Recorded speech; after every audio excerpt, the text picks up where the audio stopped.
Olá, eu sou a Camila, esse aqui é o canal Elaborando, que vai trazer para vocês assuntos comuns com reflexões bem comuns. Todos nós temos os nossos temas que estão ali dentro de um lado da nossa mente que a gente não olha muito para ele, né? Porque dá trabalho, porque a gente precisa olhar para isso. Autoconhecimento não é um processo fácil, em que a gente tem que lutar muito para aceitar o que a gente tem de positivo e o que a gente também não tem de tão positivo. Nesse nosso encontro, eu decidi fazer esse vídeo para vocês, para poder compartilhar uma situação que todo mundo, com certeza, se não viveu, vai viver ou alguém está vivendo muito proximamente.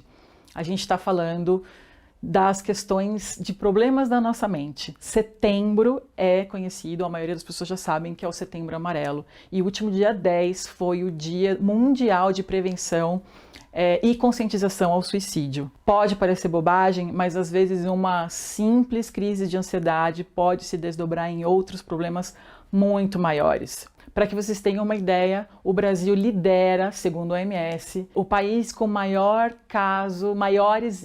índice de problemas psíquicos, que a maioria das pessoas não sabem, mas afeta quase 10% da população. Por que será que é o Brasil?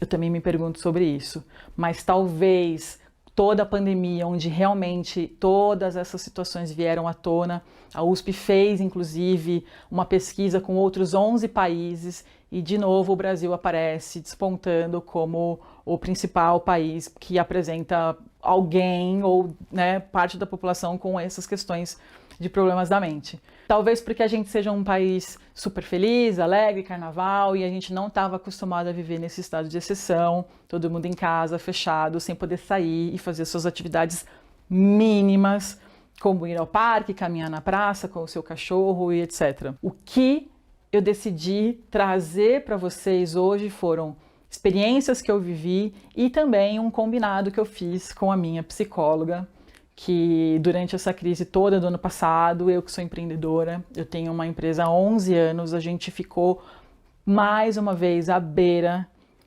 de quebrar. Não sei se vocês já também ouviram falar sobre isso, mas todas as pequenas empresas tendem a ter pelo menos 10 anos para se estabilizarem dentro do mercado. E, eventualmente, você pode quebrar nesse processo. Eu quebrei 2 vezes e fiquei super preocupada de quebrar pela 3ª vez. Felizmente não foi o caso, mas isso me deixou num estado de ansiedade super profunda que acabou me levando a crises de ansiedade e de pânico, que me acometeu aí por pelo menos 2, 3 meses durante a pandemia. A minha situação ficou tão complexa que eu não tinha grana para pagar nem a minha psicóloga, que já me acompanhava aí na época há pelo menos 4 anos. E ela disse assim: eu vou te atender de graça pelo tempo que for necessário, mas eu quero o seu compromisso, Camila, de que você vai falar sobre isso com as pessoas. Use essa sua veia comunicativa para falar sobre esse assunto para as pessoas e trate de ajudá-las a perceber que todo mundo está sujeito a passar por isso. Então, toda essa pesquisa que eu fiz, essas ideias que eu estou trazendo e a minha experiência compartilhada, que não deixa também de me colocar numa posição vulnerável perante as pessoas, uma vez que eu assumo que eu tenho esse problema, mas eu prefiro assumir isso e ajudar o outro a não passar por isso do que simplesmente guardar isso para mim porque eu tenho vergonha ou porque eu não quero que as pessoas saibam. O fato é esse. Não há nenhum mal em falar sobre isso, em assumir que tem e procurar ajuda. No último dia 10 de setembro, em que a gente teve o dia da conscientização sobre a prevenção ao suicídio, é possível entender quais são as dinâmicas dessas doenças da mente, que muitas vezes a gente sente, não sabe identificar o que é. Eu me lembro quando, durante a pandemia, lá para o mês de abril, maio, tudo começou, março, mais ou menos, na 2ª quinzena de março, quando as coisas começaram a fechar e tudo foi ficando muito difícil e sombrio. Eu estava fazendo um movimento de voltar do Rio para São Paulo, que era uma decisão que eu não queria ter tomado, mas foi necessário. E quando eu voltei, eu comecei a sentir aquele suor gelado, aquela falta de ar, aquela angústia que eu não sabia de onde vinha, e falava: meu Deus do céu, o que será que está acontecendo comigo? E aí comecei a compartilhar, assim, com a minha prima, que é médica, e falei, Dani, não sei o que eu tô sentindo, mas tô me sentindo tão mal, eu só tenho vontade de dormir, não sei o que tá acontecendo comigo. Sempre fui super dinâmica, trabalhando, estudando, fazendo 1 milhão de coisas ao mesmo tempo. Ela falou, acho que você tá tendo crises de pânico. E aí eu entrei com um tratamento mais pesadamente, porque chegou num ponto em que eu não queria sair da cama, em que eu não queria tomar banho, em que eu não queria interagir com simplesmente nada e nem ninguém. Nesse momento, o apoio da família foi fundamental. Meu pai veio ficar comigo na minha casa, cuidou de mim, e a gente fez um movimento de união para que aquele sentimento de medo fosse aos poucos indo embora e a gente começasse de fato um tratamento com base já de medicação, etc. Então, quando eu compartilhei isso com algumas pessoas na live que eu fiz ano passado, muitas mulheres, muitas pessoas me escreveram falando, caramba, eu sinto isso e não sabia que isso é síndrome do pânico. Então, pouco se fala sobre isso, por mais que a gente saiba que ela exista, a gente nunca acha que vai acontecer com a gente. E isso é importante a gente abrir a nossa mente que tudo isso está sempre muito próximo e circula ao nosso redor desde muito tempo.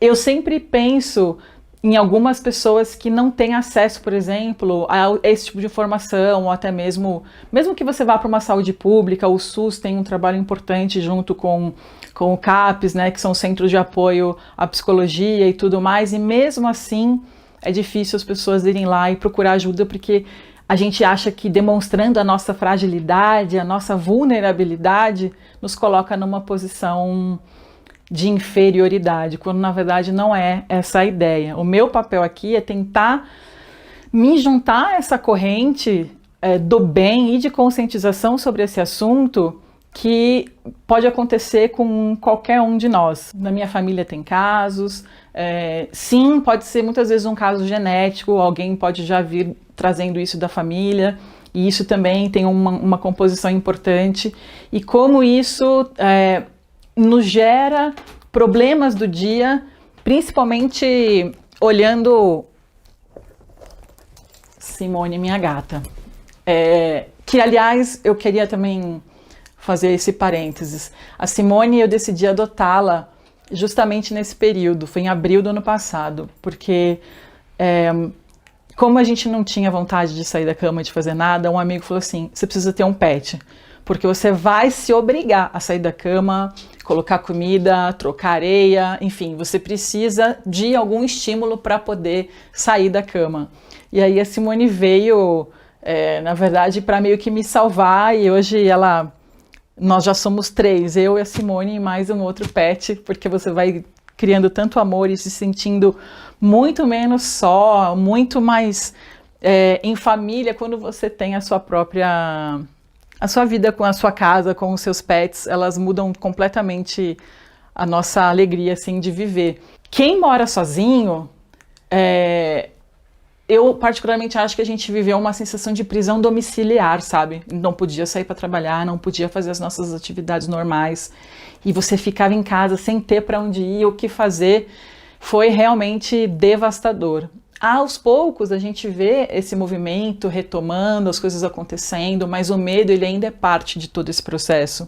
Pensando como isso reflete também na nossa vida profissional, eu empreendo há 11 anos, então a minha empresa sofreu, imagina que você tem um grande tsunami, as empresas grandes são grandes navios cargueiros e os microempreendedores são pequenos barquinhos à vela.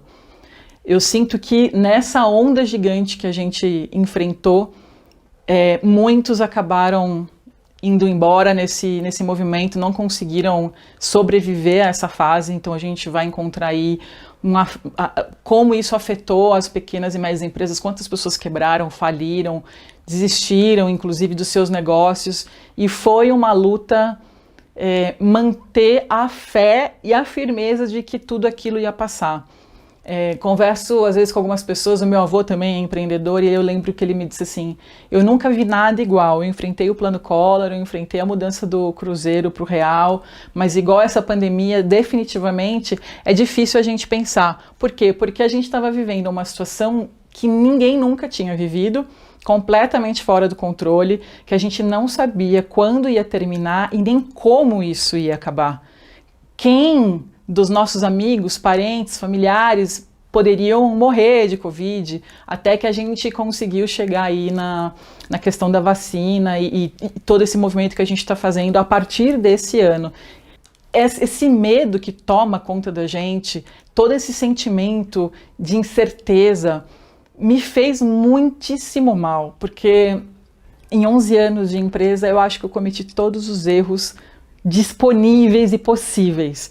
De ter sócio, tira sócio, contrata pessoas, demite pessoas, empréstimos, banco. A gente sobrevive a muitos percalços, mas nesse caso não era um problema que eu tinha causado e nem era um problema que o mercado estava enfrentando, como crises da bolsa ou enfim, essas situações econômicas que afetam a gente. A gente estava vivendo uma crise humanitária.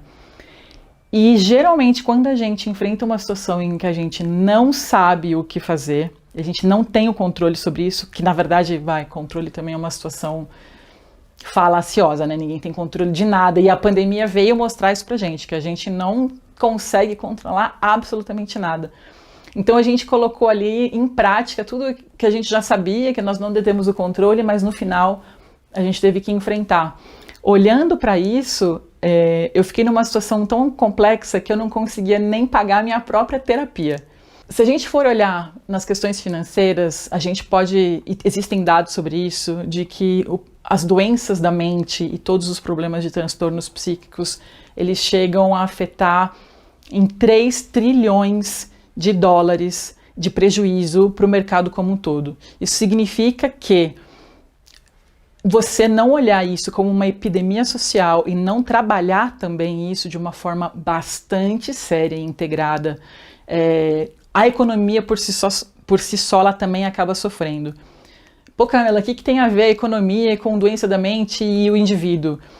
Se a gente vive numa sociedade e que nós estamos todos atrelados um ao outro por um processo de convivência coletiva, é parte sim das empresas olharem para os seus funcionários, prestarem atenção sobre isso. Cada vez mais eu escuto colegas falando, minha funcionária do administrativo teve um burnout, não conseguia lembrar de mais nada, ou então o fulano não lembrava como ligava o computador. A gente começa a perceber uma série de comportamentos das pessoas que realmente demonstram que elas estão esgotadas. Esse esgotamento, eu acho que ele vem, claro, né, não só a pandemia, mas talvez a pandemia tenha sido ali a cereja do bolo para isso tudo, em que a gente deixa de olhar para isso com a seriedade que ele merece. Eu falo muito que a nossa geração, a minha, dos 37, eu tô com 37, mas a minha geração para baixo, a maioria de nós hoje faz terapia porque muito provavelmente os nossos pais não fizeram, e isso vem trazendo pra gente problemas de geração em geração, porque todo mundo precisa. Eu acho que fazer terapia é uma necessidade básica das pessoas, que todo mundo tem alguma coisa para elaborar, para trabalhar dentro de si. E isso eu vejo de pessoas que se separam caso e nunca conseguem olhar o que foi que deu errado no primeiro e repetem os mesmos erros novamente, ou continuam trocando de um emprego para o outro sem prestar atenção por que eu não estou funcionando, por que isso não está dando certo. É claro que tem as questões dos outros com a gente, mas né, ninguém aqui é um alecrim dourado que praticamente não faz nada da vida e não merece nada daquilo. Todo mundo tem a sua ação e reação, e obviamente a gente também recebe de volta aquilo que a gente acaba entregando para as pessoas. Então, se você é uma pessoa difícil de lidar, provavelmente as pessoas também vão trazer dificuldades para você nas relações e nos seus relacionamentos. Eu acredito muito nisso, e o meu papel desde então é elaborar absolutamente tudo que vem acontecendo na minha vida desde então. O grande marco foi, sim, o meu divórcio depois de uma relação de 8 anos, que desencadeou já naquele momento, há mais de 4 anos, questões da minha saúde que já eram questões psicossomáticas, ou seja, hoje a gente vai encontrar um monte de doenças e problemas de saúde que as pessoas enfrentam que são 100% decorrentes de questões emocionais. Então você vai ter aí síndrome do intestino irritável, você vai ter fibromialgia, lúpus, e são várias outras doenças que a gente vê as pessoas apresentando e que não existe um fundo que qualifique aquilo de fato como uma questão do corpo mesmo. Você vai fazer os exames e não acusa absolutamente nada, não tem uma patologia de fato. Por definição, chega-se ao conceito desse diagnóstico. Eu falo por mim porque eu tenho algumas doenças psicossomáticas que você pode investigar, me virar do avesso e não vai apresentar nada. Então muitas delas se desenvolvem por isso. Eu acho engraçado as pessoas falarem: nossa, mas levanta dessa cama, você é tão animada, sempre tão alegre, agora você tá aí, imagina, o que é isso? Você tem tudo, tem trabalho, você é bonita, você... Tá, parece que a gente é idiota. É claro que ninguém tá nessa situação porque a gente quer. E que não é assim, eu saio andando, pego as minhas coisas e, lindo, vou dar uma volta no parque. Quem tá nessa situação não tá porque quer. E precisa de ajuda para sair, pelos mais diversos motivos. Por mais que a gente tente explicar isso para as pessoas, existe essa dificuldade das pessoas simplesmente não compreenderem. Se a gente for olhar os atores de Hollywood, você pega lá o Robbie Williams, quem que poderia imaginar que o cara tinha depressão e que cometeu suicídio? O cara fazia comédia, ninguém poderia imaginar, mas vive disso e tem problemas sobre isso. Então, desmistificar essa situação é extremamente importante, porque a gente vive sobre um conceito social de que, que lindo, tá a família Doriana, tudo é feliz. Não. Eu tenho uma tia-avó que fala, quando você olha o prédio e tem aquele monte de luzinhas, todas as janelinhas, e fala, tá vendo? Cada uma delas tem uma família que tem um problema, que tem algo para resolver, que tem um desafio. E é isso, assim, só sabe quem vive no seu dia a dia.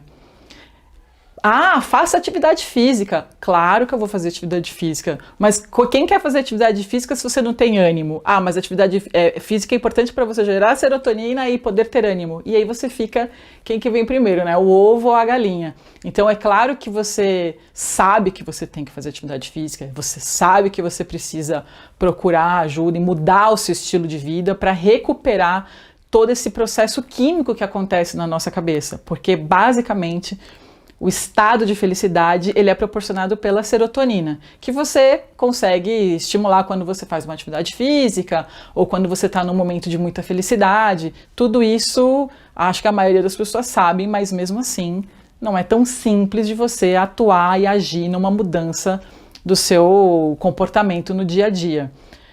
A segunda coisa que eu acho importante a gente mencionar é que quando você busca ajuda, os terapeutas, os psicólogos, não importa qual é a vertente que você vai procurar. Uma situação é você procurar um psicólogo para falar sobre esse problema e aos poucos ir elaborando, desatando cada nozinho que está dentro da sua cabeça, que são muitas vezes, não é óbvio, ele está obviamente dentro de um lugar ali que você não olha para ele. E você precisa sim de um apoio de um psiquiatra. Mas você é maluca. Não sei, chame como quiser, mas precisa, porque é esse profissional, é esse especialista que vai falar para você quais são os medicamentos que você precisa tomar. Eu me lembro que eu falava pro meu pai, meu Deus, mas o que eu fiz para eu estar assim, né? Onde eu errei? Em que momento da minha vida eu cometi esse deslize para eu estar nessa situação? E a verdade é que o que uma mulher que tem câncer de mama fez para estar nessa situação?